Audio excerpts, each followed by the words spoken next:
Seating charts are the most underutilized process of a strategic dinner, yet it's probably the most powerful thing you can do because it really helps you manage the energy and conversations throughout the night. How people are going to engage with each other. There's really a strategy to it, and it's a very intuitive process. So I'm going to take you through my process. So hopefully that you can learn from it, and when you're doing your strategic dinner, you can apply this process. So I'm going to move myself over here. So this is a crazy dinner party for 12 people.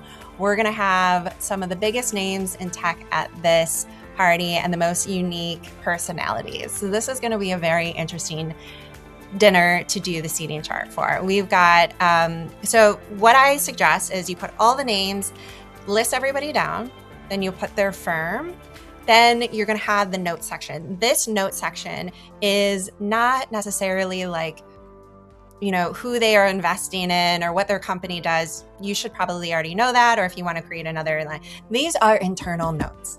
These are notes about details that you wouldn't probably share to their face, but these are the personality traits, and this is what drives conversation and connection. So this is what I'm going to focus on most here. I also like to keep my dinners as balanced as possible with gender. So you'll know that I have 6 males and 6 females.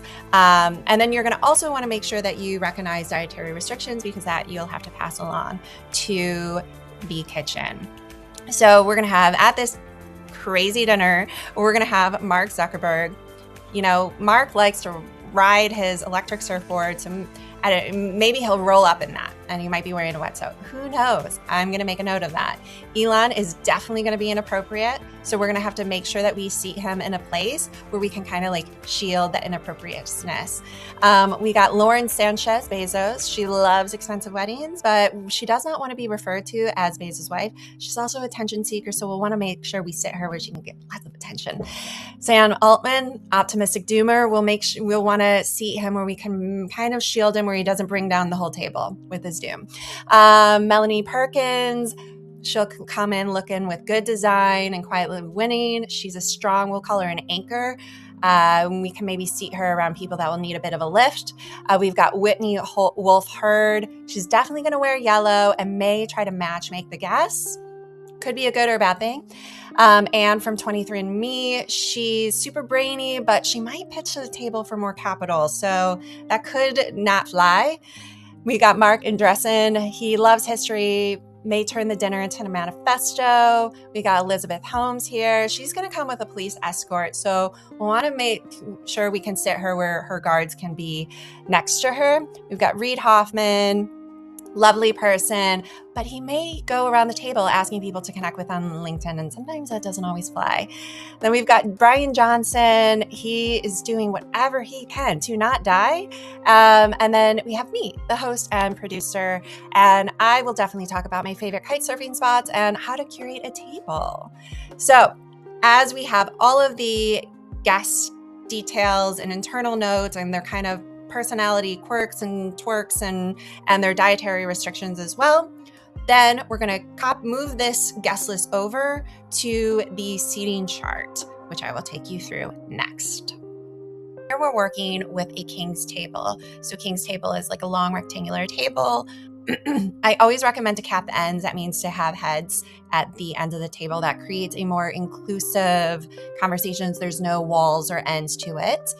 We're going to do is take that guest list that we worked on earlier, and we're going to copy and paste it and put it to the right. Then you're going to want to put some key notes over on the left, just to keep in mind as we're structuring the seating chart. So we have, do not sit Elon and Sam together. They may destroy the world. Elizabeth Holmes is going to need room for her police handlers. We'll probably want to sit Lauren in the middle surrounded by men. She can help manage that. So, all right. So what I'm going to do first is I'm going to take me, because I need to sit in a specific place that's near the kitchen. Oop. And so we're going to put me here. That's in case I just need to get up and move around and talk to the staff. And this is kind of the less disruptive place for me to do that. We'll also want to make sure that I have my dietary restrictions, which are over here. so that we can inform the kitchen, although that's more of a personal note. All right, so then I'm gonna have to do a lot of babysitting at this dinner. So we're gonna put probably the most hardest to seat guests near me so I can just help manage their behavior. So we're gonna put Zuck over here, and then grab his dietary restrictions so that we can let the kitchen know he's allergic to normal humans. All right, and then we're gonna put Elon here, and Elon eats with his hands, so the kitchen should not give him silverware. All right, who should we sit next to those two? Probably somebody that can handle that kind of energy. I bet that is Lauren Sanchez. She will go very well. Let's put her next to Zuck. All right, and she does not eat solid foods. We'll put that there. And then Elizabeth Holmes, I bet, would also be good to help kind of block that energy that might come from those hard to sit guests.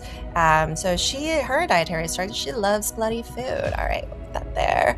Then we want to do kind of like male, kind of female if you can. So let's do another round of men. Oh, Reid Hoffman, he is lovely. So we're going to put him in the middle.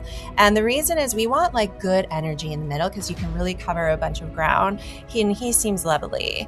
We'll put his dietary restriction. And Brian Johnson. Let's actually do Mark Andreessen. He loves history. That could be interesting conversations that he could do.